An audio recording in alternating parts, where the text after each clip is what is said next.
লক্ষ্মীর ভান্ডার প্রকল্পে বাড়ানো হলো 500 টাকা। এছাড়াও রাজ্যের গরিব, মধ্যবিত্ত, অসহায় পরিবার এবং বেকার যুবক যাদের বয়স 18 থেকে 40 বছরের মধ্যে এবার শুধু লক্ষ্মীর ভান্ডার নয়, ছেলেদের জন্য চালু হলো নতুন এক প্রকল্প, যেখানে প্রতি মাসে বেকার যুবকেরা পাবেন 1500 টাকা করে 5 বছর পর্যন্ত।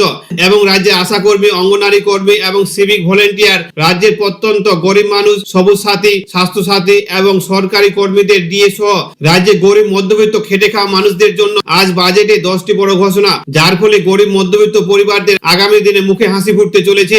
এর মধ্যে আবার এমন কিছু ঘোষণা রয়েছে যার ফলে অনেকটাই উপকৃত হবেন শিক্ষিত বেকার যুবকেরা।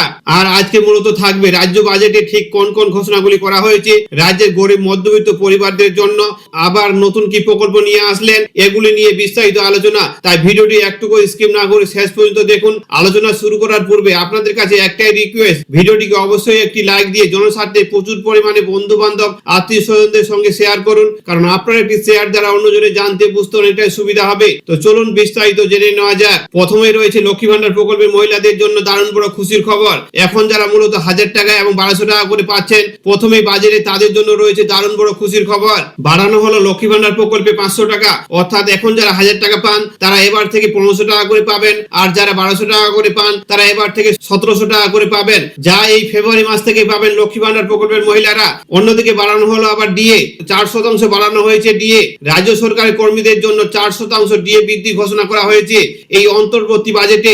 এর সঙ্গে যারা আশা কর্মী রয়েছেন তাদেরও মুখে ফুটতে চলেছে হাসি। আশা কর্মীদের 1000 টাকা করে ভাতা বাড়ানো হয়েছে। অপরদিকে আবার বারুইপুরে কালচারাল সিটি ঘোষণা, অর্থাৎ বারুইপুরে তৈরি হচ্ছে কালচারাল সিটি, অর্থাৎ রাজ্যে 6টি ইকোনমিক এন্ড ইন্ডাস্ট্রিয়াল করিডোর তৈরি হবে। ক্ষুদ্র কুটির এবং মাঝারি শিল্পের জন্য 5টি নতুন ইন্ডাস্ট্রিয়াল পার্ক তৈরি হবে।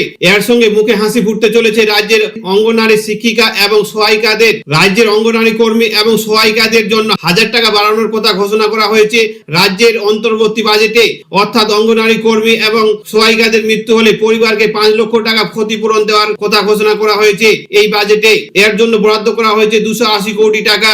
অন্যদিকে আবার যারা লক্ষ্মী ভান্ডার প্রকল্পে আবেদন করেছেন তাদের ঢুকে 1500 টাকা এবং 1700 টাকা করে, যারা আগে আবেদন করেছিলেন তাদের এই ফেব্রুয়ারি মাস থেকে ঢুকতে চলেছে। একই সাথে জানা যাচ্ছে যে লক্ষ্মী ভান্ডার প্রকল্পে বরাদ্দ 15,000 কোটি টাকা।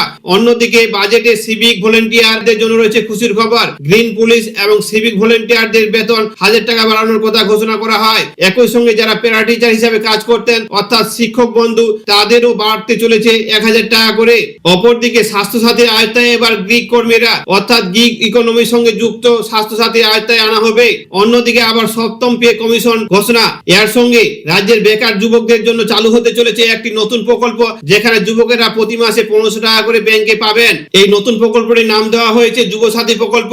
একই সঙ্গে যাদের জব কার্ড রয়েছে 100 দিনের কর্মীদের মুখে ফুটতে চলেছে হাসি। রাজ্যে 100 দিনের কাজের জন্য বরাদ্দ করা হয়েছে 2000 কোটি টাকা। এবার শুধু লক্ষ্মীর ভান্ডার নয়, ছেলেদের জন্য নতুন একটি প্রকল্প চালু হলো, যেখানে প্রতি মাসে পাবেন 1500 টাকা করে 5 বছর পর্যন্ত।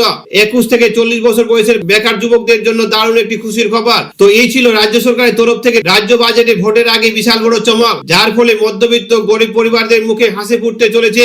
আমাদের উদ্দেশ্য ছিল এই আপডেটটি আপনাদের সামনে উপস্থাপন করা, যার ফলে আপনাদের জানতে বুঝতে অনেকটাই সুবিধা হবে। তো ভিডিওটিকে অবশ্যই একটি লাইক দিয়ে জনস্বার্থে প্রচুর পরিমাণে বন্ধু বান্ধব, আত্মীয় স্বজনদের সঙ্গে শেয়ার করবেন, কারণ আপনার একটি শেয়ার দ্বারা অন্যজনের জানতে বুঝতে অনেকটাই সুবিধা হবে।